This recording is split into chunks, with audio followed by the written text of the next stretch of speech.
membawa kita kepada cerita Kroni Azmin yang ditahan. Ini ditunggu-tunggu oleh 6-7 ribu orang yang menonton kita pada malam ini secara live, tuan-tuan. Okay, dia macam ni dia macam ni. Saya baca ni dulu. SPRM serbu rumah disyaki simpan wang rasuah ahli politik berpengaruh. Tapi sebelum itu, SPRM tahan bekas eksekutif MBI ahli perniagaan kes rasuah Lombong Pasir. Seorang bekas eksekutif kanan di Menteri Besar Selangor MBI adalah antara dua individu yang ditahan SPRM 3 hari lalu dalam siasatan skandal rasuah berjuta-juta ringgit yang didakwa berhubung konsesi pelemongan pasir di bawah anak syarikat cabang pelaburan negeri itu. Suspek kedua merupakan seorang ahli perniagaan. Kedua-dua suspek didakwa ada kaitan dengan seorang pemimpin pembangkang yang terkenal yang pernah mempunyai pengaruh politik di Selangor. Bekas eksekutif itu disyaki menerima rasuah jutaan ringgit daripada syarikat yang memperoleh konsesi pelemongan pasir beberapa tahun lalu. Menurut maklumat yang SPRM kumpul setakat ini, suspek kedua iaitu ahli perniagaan telah didakwa bertindak sebagai orang tengah untuk mengutip suapan bagi pihak suspek pertama. Kan? Ada juga pihak lain yang terlibat yang kita dah panggil semua, namun kedua-dua mereka dianggap sebagai suspek utama kami. Malaysia kini dimaklumkan seorang daripada suspek ditahan riman sehingga Selasa ini, manakala seorang lagi dibebaskan atas perintah mahkamah kerana masalah kesihatan.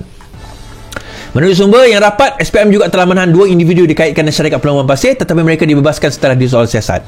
Skandal ini didakwa bermula apabila syarikat berkenaan memohon konsesi daripada MBI 5 tahun yang lalu. Okey, 5 tahun, tuan-tuan. 5 tahun yang lalu, tahun bila? 2019 pada waktu itu. Tetapi pada waktu bila, tuan-tuan? Bagaimanapun rasuah itu dikatakan berterusan sejak syarikat itu memperoleh konsesi MBI. Suspek kedua juga didakwa mendapat peratusan saham daripada syarikat pelemongan pasir itu. Kes disiasat mengikut Seksyen 16 Akta SPRM. Setakat hari ini, SPRM telah membekukan kira-kira 15 akaun bank milik beberapa individu syarikat, termasuk yang dipercayai penyiasat digunakan untuk menyalur rasuah. Tapi 5 tahun dulu bukan Amir ke? Menurut sumber SPRM juga telah menyiasat sama ada ahli politik teknologi itu mempunyai sebarang penglibatan dalam dakwaan rasuah itu. Kita akan lihat jika ada keperluan untuk merekodkan kenyataan. Setakat ini siasatan masih diteruskan, katanya. Polis mengesahkan bahawa 2 orang ditangkap. Right. Jeng. SPM serbu rumah disyaki simpan wang rasuah ahli politik berpengaruh. SPRM menyerbu sebuah unit pangsapuri di Kuala Lumpur malam tadi yang disyaki digunakan oleh seorang ahli politik berpengaruh sebagai safe house atau tempat menyimpan wang rasuah. Menurut sumber dalaman SPRM, serbuan itu dibuat pada jam 10 malam sebagai sebahagian daripada siasatan terhadap dakwaan rasuah oleh ahli politik. Lokasi pangsapuri itu didedahkan oleh seorang lagi suspek yang ditahan bagi membantu siasatan, katanya, iaitu suspek pertama tadi. Seorang suspek yang ditahan telah mendedahkan kewujudan safe house yang bertujuan menyimpan wang hasil rasuah milik seorang ahli politik yang berpengaruh. Singapura dolar, tuan-tuan. Semua dalam Singapura dolar, lebih kurang 1.529 juta Singapura dolar atau kira-kira 5 juta ringgit. Wang ini disimpan bertujuan untuk kegunaan ahli politik berkenaan bagi aktiviti politiknya. Wang itu telah disita SPRM bagi siasatan lanjut. Menurut beberapa sumber, siasatan awal menunjukkan unit itu disewa seorang ahli perniagaan untuk menyimpan wang bagi ahli politik itu. Malaysia kini telah memenuhi azam baki dan mengesahkan perkara tersebut. Difahamkan, SPM juga menyiasat ahli politik berkenaan berkaitan skandal berrasuah berjuta ringgit yang didakwa berhubung konsesi pelemongan pasir di bawah anak syarikat. Semalam, SPM menahan ahli perniagaan dan juga bekas eksekutif MBI. Sebuah syarikat telah diberi konsesi telah diberi konsesi pasir kira-kira 5 tahun yang lepas. Tapi 5 tahun tu amis. Pada waktu itu dia diberi konsesi sebelum, maksudnya permohonan kepada konsesi itu sebelum, tetapi kelulusan itu pada 5 tahun lepas. Berkemungkinan besar Amir pun tak tahu kelulusan tersebut kerana dia telah melalui proses. Sebab kelulusan tu bukan pada hari kelulusan baru kita nak mohon. Kelulusan itu sebelum itu. Dan dia hanya go through, dia bila take office, dia hanya meneruskan apa yang diluluskan atau yang telah dibincangkan oleh Menteri Besar sebelumnya. Okey. Now, salah seorang yang bertanggungjawab menjadi orang tengah adalah sebelum itu, di bawah Menteri Besar ni dia ada satu dipanggil MBI, Menteri Besar Incorporated. Menteri Besar Incorporated. Saya ni nak bercakap, saya kena berhati-hati sikit tuan-tuan. Dia ada dua perkara. Pertama, benda ni di bawah SPRM. Saya tak nak nanti nampak sumber tu obvious sangat. Yang kedua, kalau saya salah cakap, nanti ada implikasi lain. Macam mana saya nak cakap? Tapi tak apalah, saya ceritakan juga. So MBI ni di bawah Kerajaan Negeri Selangor, sebuah badan syarikat diperbadankan untuk tujuan investment. Okey. So syarikat itu dapat konsesi.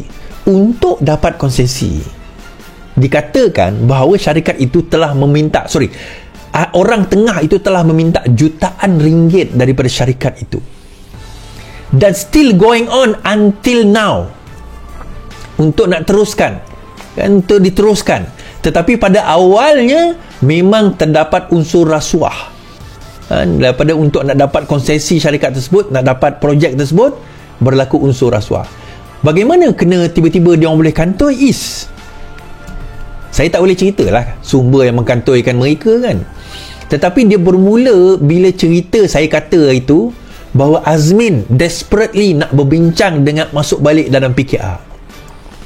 Azmin desperately bincang nak masuk balik dalam PKR.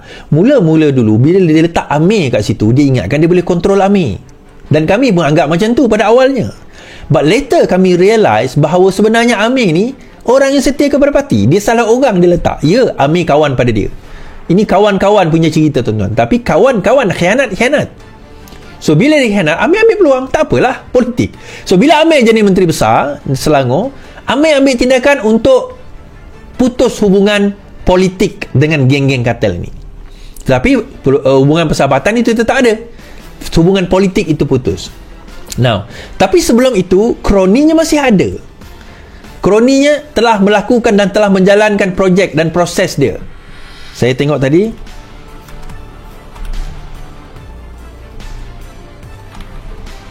Right.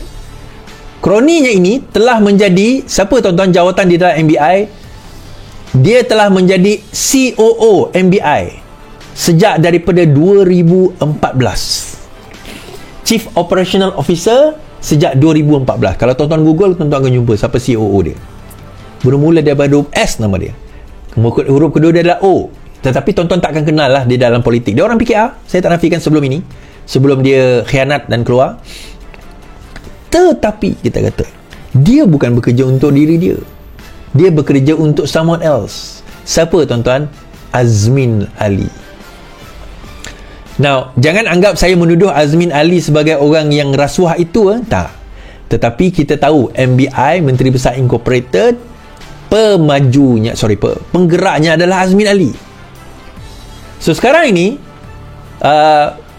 saudara S ini, saya sebut dia saudara S ni, yang telah ditahan oleh polis, oleh SPRM, telah pun mendedahkan bahawa terdapat satu safe house daripada pemengaruh politik ini. Siapakah dia pemengaruh politik? Sabar. So akhirnya mereka diserbu, dan itu saya nak bagi tahu SPRM hanyalah salah satu daripada safe house mereka yang dinyatakan. Saya rasa kemungkinan, saya hampir tersebut nama dia, Mr. S ni dia takkan kena dakwa kerana didedahkan. Itu mungkin antara terma perjanjian dia. Yang dia orang betul nak kenakan adalah pemengaruh politik itu. Siapa tuan-tuan? Tidak lain tidak bukan, dia ada dua je. Kalau bukan Azmin Ali, dia ada Hilman. Tapi Hilman ni tak ada kaitan dengan MBI. So ini kemungkinan besar, ini adalah Azmin Ali. Bukan kemungkinan besar, kemungkinan besar adalah berkaitan dengan Azmin Ali. Tetapi dia akan didedahkan tidak lama lagi bila ada penahanan. Cuma isunya dia bukan isu adakah duit itu datang daripada pasir tu? Bukan itu. Macam mana nak kaitkan duit yang dijumpai jutaan ringgit itu, duit itu milik orang itu, kerana sekarang ni liciknya dia orang ni buat kerja tuan-tuan, geng-geng kartel ni buat kerja. Ahli perniagaan tu punya kondo tu ahli perniagaan tu punya. Kondo tu ahli perniagaan tu punya. Di bawah ahli perniagaan dijumpai duit di dalam rumah itu. Macam mana mereka nak buktikan bahawa orang inilah kan, Azmin Ali ke siapa ke, yang tuan punya duit itu. Tuan punya duit itu. Satu kaedah ialah dia kena pastikan bahawa mamat ni akan sentiasa masuk lah. Dia masuk ke dalam tu, keluar, masuk keluar. Itu yang pertama. Tetapi dia bukan bodoh, kadang-kadang dia hantar orang.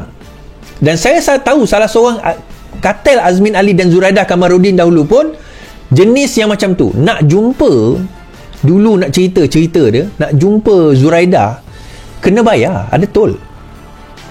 Nak jumpa Zuraidah tu ada tol, tuan-tuan. Yang mengetol mamat ni, saya tak nak sebut nama dia lah, sebab saya tak boleh nak buktikan dia ambil duit itu. Tapi saya tahu perkara itu berlaku kerana pegawai yang kerja dengan dia sendiri cerita. Tapi pegawai itu tak ikut dia lompat, tak khianat macam dia. Nak jumpa ni puluhan ribu kena ada dahulu. Puluhan ribu, ratusan ribu nak jumpa menteri, tuan-tuan. Ratusan ribu nak jumpa menteri. Kan? Dengan saya tak ada tol. Kan? Kita kalau buat benda yang baik, benda yang elok, buat apa kita nak tol ni? Kan? Tamak, ketamakan. So tak kabur lagi, tuan-tuan. Cuma persoalan besar macam mana nak kaitkan? Apa orang kata, di antara duit itu kepada Azmin Ali itu, dan kenapa tu saya tahulah kenapa kroni dia ni pecah lubang. Kenapa kroni dia ni pecah lubang, tuan-tuan? 5 juta tu dijumpai, yang itu yang dijumpai ada lagi, dan itulah dana dia. Orang tanya mana dia dapat dana banyak sangat tu, Is. There you go. Dia orang bukan main simpan dalam akaun, tuan-tuan. Dia orang semua main cash. Dia belajar daripada siapa yang terbaik? Mahathir. Dia belajar daripada Mahathir. Mahathir ni dia sendiri tak buat, tapi dia akan bagi kroni dia buat. Jelas. Hari ni saya buka cerita ini sebab dokumen tu saya pernah dedahkan tahun bila, masa saya buat live 2021. Kan? Benda tu kita dah hantar, dah pergi kepada Amir, dah pergi kepada SPRM dan sebagainya. Tapi sebab saya kata mereka ni licik. Tapi hari ini kita kata kelicikan itu telah terbongkar. Betul, saya kata ada usaha mereka nak balik ke dalam PKR, bincang, runding. Ini sebab dia, tuan-tuan. Mampuslah dengan korang.